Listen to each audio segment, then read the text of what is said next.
നമസ്കാരം, ഞാൻ doctor Adarsh, senior laryngologist, PRS hospital. ഞാനിന്ന് നിങ്ങളോട് സംസാരിക്കാൻ പോകുന്ന വിഷയം one of the latest happenings in ട്രിവാൻഡ്രമാണ്. അതായത് റോബോട്ടിക് സർജറിയെ കുറിച്ചിട്ടാണ് ഞാനിന്ന് സംസാരിക്കാൻ പോകുന്നത് and it's applications in the field of ENT. നമ്മളെല്ലാവരും കേട്ടിട്ടുണ്ടാവും റോബോട്ടിക് സർജറി എന്നും. അപ്പം സാധാരണ ഒരു സർജറിയും റോബോട്ടിക് സർജറിയും തമ്മിൽ എന്താണ് വ്യത്യാസം എന്നുള്ളത് ഏതൊരു സാധാരണക്കാരൻ്റെയും മനസ്സിൽ ഫസ്റ്റ് വരുന്ന ഒരു കൺഫ്യൂഷനാണ്, അല്ലെങ്കിൽ ഒരു ചോദ്യമാണ്. സാധാരണഗതിയിൽ നമ്മളൊരു സർജറി ചെയ്യുമ്പോൾ, ഒരു ENT സർജറി ചെയ്യുമ്പോഴത്തേക്ക് അത് സർജനാണ് ആ സർജറി പെർഫോം ചെയ്യുന്നത്. അതായത് അദ്ദേഹത്തിൻ്റെ കൈകൊണ്ട് പേഷ്യൻറ്റിൻ്റെ മുകളിൽ ചെയ്യുന്ന സർജറിയാണ് സാധാരണ നമ്മൾ നോർമലി ഒരു സർജറി എന്ന് പറയുന്നത്. റോബോട്ടിക് സർജറിയിലുള്ള അഡ്വാൻറ്റേജ്, അല്ലെങ്കിൽ റോബോട്ടിക് സർജറി ഡിഫറെൻ്റ് ആവുന്നത് എന്തുകൊണ്ടാണെന്ന് വെച്ച് കഴിഞ്ഞാൽ, സർജൻ തന്നെയാണ് അപ്പോഴും സർജറി ചെയ്യുന്നത്, പക്ഷേ യൂസിങ് റോബോട്ടിക് ആംസ്. അതായത് ഏറ്റവും അഡ്വാൻസ്ഡ് ആയിട്ടുള്ള കുറേ ആംസ് ഉപയോഗിച്ച് അല്ലെങ്കിൽ മെഷീനറി ഉപയോഗിച്ച് ചെയ്യുന്ന സർജറിയാണ് റോബോട്ടിക് സർജറി. അപ്പോൾ എന്താണ് അഡ്വാൻറ്റേജ്? സർജൻ ഇത്രയും എക്സ്പീരിയൻസ് ഉള്ള ഒരു സർജന് ചെയ്യാൻ പറ്റാത്തതായിട്ടുള്ള എന്താണ് റോബോട്ടിക് സർജറിയിലുള്ള അഡ്വാൻറ്റേജ് എന്ന് ചോദിച്ചു കഴിഞ്ഞാൽ, നമ്മൾ മനുഷ്യർക്ക് ചെയ്യാൻ പറ്റാത്ത പല കാര്യങ്ങളും റോബോട്ടിക് ആംസ് ഉപയോഗിച്ച് ചെയ്യാൻ പറ്റും എന്നുള്ളതാണ് ഇതിനകത്തുള്ള അഡ്വാൻറ്റേജ്. ഫോർ എക്സാമ്പിൾ, നമ്മുടെ കൈകൾ നമുക്ക് 360 ഡിഗ്രി തിരിക്കാൻ പറ്റത്തില്ല, പക്ഷെ റോബോട്ടിക് ആംസ് 360 ഡിഗ്രിയിൽ തിരിക്കാൻ പറ്റും. അപ്പോൾ നമുക്ക് കൂടുതൽ ഫ്രീഡം ഓഫ് മൂവ്മെൻറ്റ് റോബോട്ടിക് സർജറിയിൽ ലഭിക്കുന്നതാണ്. രണ്ട്, നമ്മൾ പറയുന്ന പ്രിസിഷൻ. അതായത് നമ്മുടെ കണ്ണുകൊണ്ട് കണ്ട് നമ്മുടെ കൈ കൊണ്ട് ചെയ്യുന്നതിനേക്കാട്ടിലും വളരെ ഫൈനായിട്ട് നമുക്ക് ഡിസെക്ഷൻസ് റോബോട്ടിക് ആംസ് ഉപയോഗിച്ച് ചെയ്യാൻ പറ്റും. അതായത് മില്ലിമീറ്റർ വെച്ചിട്ട് അളന്ന് കുറിച്ച് നമുക്ക് മുറിവുകൾ ഉണ്ടാക്കാനും എത്ര ഡെപ്ത് വേണമെന്ന് മെഷർ ചെയ്ത് നമുക്ക് ചെയ്യാനും പറ്റും.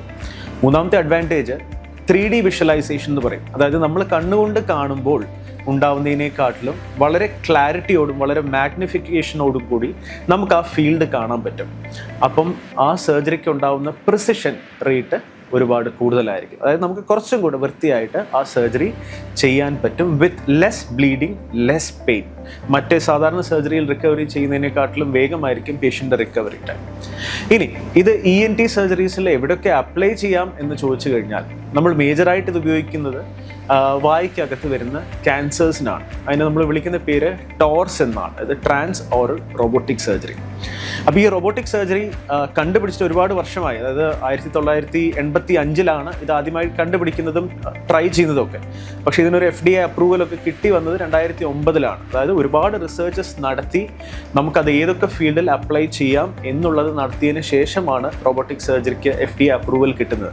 അപ്പം ENTയിൽ മെയിനായിട്ട് ആദ്യമായിട്ട് യൂസ് ചെയ്തത് ടോർസ് എന്ന് പറയുന്ന സർജറി. അതായത് വായിനുള്ളിലൂടി റോബോട്ടിക് ആംസ് വെച്ചുകൊണ്ട് നമുക്ക് ട്യൂമർ ഈസി ആയിട്ട് റിസെക്റ്റ് ചെയ്യാനായിട്ട് ഉപയോഗിക്കുന്ന മെത്തേഡ് അല്ലെങ്കിൽ സർജറിയാണ് നമ്മൾ ടോർസ് എന്ന് പറയുന്നത്. അപ്പം ലോകത്ത് തന്നെ ENTയിൽ ഏറ്റവും കൂടുതൽ ആപ്ലിക്കേഷൻ ഉള്ളത് ഈ ടോർസിനാണ്. അതുപോലെ തന്നെ ടങ് ബേസ് റിഡക്ഷൻ, നമ്മൾ ഒബ്സ്ട്രക്റ്റീവ് സ്ലീപ്പ് ആപ്നിയ എന്ന് പറയുന്ന കണ്ടീഷൻ, അതായത് ഉറക്കത്തിൽ കൂർക്കം വലിക്കുക, ശ്വാസം നിലയ്ക്കുന്ന കണ്ടീഷനെയാണ് നമ്മൾ ഒബ്സ്ട്രക്റ്റീവ് സ്ലീപ്പ് ആപ്നിയ എന്ന് പറയുന്നത്. യൂഷ്വലി വണ്ണം കൂടുതലുള്ള ആൾക്കാരുടെ ഇടയിലൊക്കെയാണ് കൂടുതലായിട്ടും ഇങ്ങനത്തെ സിംറ്റംസ് ഉണ്ടാകുന്നത്. അത് കാരണം അവരുടെ ഡെയിലി ആക്ടിവിറ്റീനെ അത് എഫക്റ്റ് ചെയ്യും. ഉറക്കം എഫക്റ്റ് ചെയ്യുന്നതുകൊണ്ട് തന്നെ അവരുടെ പെർഫോമൻസ് എഫക്റ്റ് ചെയ്യും. ഡേ ടൈമിൽ ഉറങ്ങിപ്പോവുക, വണ്ടി ഓടിക്കുമ്പോൾ ഉറങ്ങിപ്പോവുക, അങ്ങനത്തെ കുറേ പ്രശ്നങ്ങളൊക്കെ ആയിട്ട് വരുന്ന പേഷ്യൻസിന് നമ്മൾക്ക് എയർവേ ഇമ്പ്രൂവ് ചെയ്യാൻ, അതായത് ശ്വാസം ഉറങ്ങുമ്പോൾ നിലച്ച് പോവാതിരിക്കാനും ശ്വാസം ഉള്ളിലേക്ക് ഈസി ആയിട്ട് കയറി പോകാനുമായിട്ട് നമ്മുടെ വായ്ക്കുള്ളിലത്തെ സ്പേസ് ഇംപ്രൂവ് ചെയ്യാനായിട്ട് നമ്മൾ ഉപയോഗിക്കുന്ന സർജറിയാണ് ടങ് ബേസ് റിഡക്ഷൻ എന്ന് പറയുന്നത്. ടങ്ങിൻ്റെ സൈസ് കുറയ്ക്കുക, സോ ദാറ്റ് നമ്മുടെ ത്രോട്ടിലത്തെ സ്പേസ് കൂടി വരിക, അല്ലെങ്കിൽ ടങ് വന്ന് പുറകോട്ട് വീണ് ആ സ്പേസ് ഒബ്സ്ട്രക്റ്റ് ആവാതിരിക്കുക. അപ്പം ഇതിൻ്റെ ഒരു പ്രശ്നം എന്ന് പറഞ്ഞു കഴിഞ്ഞാൽ, നമ്മൾ അല്ലാതെ സർജറി ചെയ്യുമ്പോഴത്തേക്ക് നമുക്ക് ആ ഒരു പാർട്ടിൻ്റെ വിഷ്വലൈസേഷൻ ഭയങ്കര പാടാണ്. എന്ന് വെച്ചാൽ നാക്കിൻ്റെ പുറകിലാണ്. അപ്പോൾ നമ്മൾ ഉദ്ദേശിക്കുന്ന രീതിയിൽ എൻഡോസ്കോപ്പ് ഉപയോഗിച്ചാൽ പോലും നമ്മൾ ഉദ്ദേശിക്കുന്ന രീതിയിൽ ഒരു വിഷ്വലൈസേഷൻ കിട്ടണം എന്നില്ല. അവിടെയാണ് റോബോട്ടിക് സർജറിയുടെ അഡ്വാൻറ്റേജ് വരുന്നത്. അപ്പം നമ്മുടെ ഒരു വിഷ്വലൈസേഷൻ ഭയങ്കര നല്ലതായിരിക്കും. ഡിഗ്രി ഓഫ് ഫ്രീഡം എന്ന് പറയും. ഒരു സർജൻ നോർമലി ചെയ്യുകയാണെങ്കിൽ നമുക്കൊരു 4 ഡിഗ്രി ഓഫ് ഫ്രീഡമേ വരത്തുള്ളൂ. അത് തന്നെ റോബോട്ടിക് സർജറിയിലാണെങ്കിൽ ഓൾമോസ്റ്റ് 7 ഡിഗ്രി ഓഫ് ഫ്രീഡം വരും. സോ ദാറ്റ് ലൈക്ക് എല്ലാ ആംഗിളിലൂടെയും എല്ലാ 3D മാപ്പിങ്ങിലൂടെയും നമുക്ക് കറക്റ്റായിട്ട് തന്നെ ആ ഒരു പ്രൊസീജിയർ വളരെ എളുപ്പത്തിൽ ചെയ്യാൻ പറ്റും എന്നുള്ളതാണ് അതിൻ്റെ അഡ്വാൻറ്റേജ്. അതുകൂടാതെ തന്നെ തൈറോയ്ഡ് സർജറീസിനും ഇപ്പോൾ ലോകത്തിൻ്റെ പല ഭാഗത്തും റോബോട്ട്സ് യൂസ് ചെയ്യുന്നുണ്ട്. പാരാതൈറോയ്ഡ് സർജറീസ്, തൈറോയിഡിൻ്റെ അടുത്ത് തന്നെയുള്ള വളരെ ചെറിയ ഗ്രന്ഥികളാണ് പാരാതൈറോയ്ഡ് സർജറീസ്, പാരാതൈറോയ്ഡ് സർജറീസിനും ഒക്കെ അങ്ങനെ ഒരുപാട് ഇൻഡിക്കേഷൻസ് ഡെവലപ്പ് ചെയ്ത് വരുന്നുണ്ട്. ഇനിയും റിസർച്ചസ് നടന്നുകൊണ്ടിരിക്കുകയാണ്. വായ്ക്കുള്ളിലൂടെ തന്നെ ലാരിങ്സിൻ്റെ, വോയിസ് ബോക്സിൻ്റെ സർജറീസ് ചെയ്യാനായിട്ടും നമ്മൾ റോബോട്ട് പല ഭാഗത്തും യൂസ് ചെയ്യുന്നുണ്ട്. ഈ റോബോട്ടിൻ്റെ അഡ്വാൻറ്റേജസ് ഞാൻ ഒരുപാട് പറഞ്ഞു. അഡ്വാൻറ്റേജസ് ഉള്ളപ്പം ഡെഫിനറ്റ്ലി ഡിസഡ്വാൻറ്റേജസും ഉണ്ടാവുമല്ലോ. One, machinery size. ഒരു തിയേറ്ററിൽ ഒരു ഫുള്ളായിട്ട് തന്നെ ഓക്കുപ്പൈ ചെയ്യുന്ന സിസ്റ്റമാണ് ഈ പറയുന്ന റോബോട്ടിക് സർജറി സിസ്റ്റം എന്ന് പറയുന്നത്, യൂണിറ്റ് എന്ന് പറയുന്നത്. അപ്പോൾ നമ്മളിവിടെ യൂസ് ചെയ്യുന്നത് മോസ്റ്റ് അഡ്വാൻസ്ഡ് ആയിട്ടുള്ള SS Mantra 3.0 എന്ന് പറയുന്ന സിസ്റ്റമാണ്. So it comes with 4 arms. 4 വലിയ ആമുകളുണ്ടാവും. അത് 4 മനുഷ്യരെ പോലെ തന്നെയാണ്. അപ്പോൾ അതിന് ഇറ്റ് വിൽ ഓക്കുപ്പൈ സ്പേസ്. അപ്പോൾ നമുക്ക് വലിയൊരു ഓപ്പറേറ്റിംഗ് തിയേറ്റർ ആവശ്യമാണ്.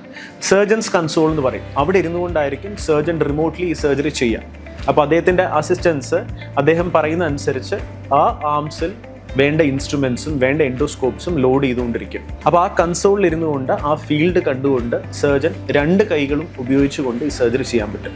അതും ഒരു അഡ്വാൻറ്റേജ് ആണ്. അപ്പം ഇതിനകത്ത് ഇപ്പം ഒരു റൈറ്റ് ഹാൻഡഡ് സർജൻ ആണെങ്കിൽ റൈറ്റ് ഹാൻഡ് കൊണ്ടായിരിക്കും അദ്ദേഹത്തിന് കൂടുതലും സർജറി ചെയ്യാൻ പറ്റുക. ലെഫ്റ്റ് ഹാൻഡഡ് ആണെങ്കിൽ ലെഫ്റ്റ് ഹാൻഡ് കൊണ്ട്. ഇതിനകത്ത് അങ്ങനെയില്ല, 2 ഹാൻഡും നമുക്ക് ഈക്വലി യൂസ് ചെയ്യാൻ പറ്റും. കാരണം ലെഫ്റ്റിലും റൈറ്റിലും ഈക്വൽ പ്രിസിഷൻ ആയിരിക്കും റോബോട്ടിക് സർജറി ഉപയോഗിക്കും. അങ്ങനെ ഒരുപാട് അഡ്വാൻറ്റേജസ് ഉണ്ട്. പക്ഷേ ഡിസഡ്വാൻറ്റേജസ്, ഒന്ന്, സ്പേസ് കൺസ്യൂമിങ് വലിയ ഒരു സിസ്റ്റമാണ്. 2, ഡെഫിനറ്റ്ലി ഒരു ന്യൂവർ സിസ്റ്റം ആകുമ്പോഴത്തേക്ക്, ഇത്രയൊക്കെ അഡ്വാൻസ് സിസ്റ്റം ആകുമ്പോഴത്തേക്ക് കോസ്റ്റ് ഒരു ഫാക്ടറാണ്. സാധാരണ ഒരു സർജറിയിൽ കോസ്റ്റ് കൂടാനായിട്ടുള്ള സാധ്യതകളുണ്ട്. മൂന്നാമത്തേത്, ഇപ്പോഴും കുറേ ഫീൽഡിലോട്ട് ഡെവലപ്മെൻറ്റ് നടക്കുന്നതേ ഉള്ളൂ. ഞാൻ ഈ പറഞ്ഞ പോലെ ലിമിറ്റഡ് ഇൻഡിക്കേഷൻസ് ആണ് ഇപ്പോൾ പ്രസൻ്റ്ലി ഉള്ളത്. But definitely in future robotic surgery almost എല്ലാ സർജറീസും ചെയ്യാൻ പറ്റുന്ന രീതിയിലേക്ക് ഒരു കുതിച്ചുചാട്ടം നമ്മൾ എക്സ്പെക്റ്റ് ചെയ്യുന്നുണ്ട്. And we are proud to tell that PRS has the first robot in south Kerala. ട്രിവാൻഡ്രത്തെ അല്ലെങ്കിൽ സൗത്ത് കേരളയിലെ ഏറ്റവും ആദ്യത്തെ റോബോട്ടിക് സിസ്റ്റമാണ് നമ്മുടെ PRSലുള്ളത്.